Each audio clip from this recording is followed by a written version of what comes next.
అందరికీ praise the lord. ఈరోజు దేవుని వాగ్దానము.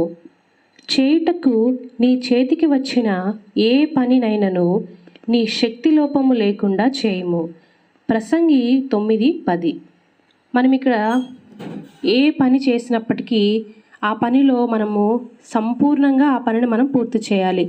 అది మన ఉద్యోగం అవ్వచ్చు, లేదా ఇంటి పని అవ్వచ్చు, లేకపోతే దేవుని సన్నిధిలో ఉన్నప్పుడు మనం చేసే ఆరాధన అవ్వచ్చు, లేదా ప్రార్థన అవ్వచ్చు. ఏ పని చేసినా మనకి ఎంతైతే దేవుడు శక్తినిచ్చాడో ఆ శక్తిని అంతటిని మనం ఉపయోగించుకొని సంపూర్ణంగా పని చేయాలన్నమాట. అంటే సగం చేసి సగం ఆఫ్ చేయకూడదు.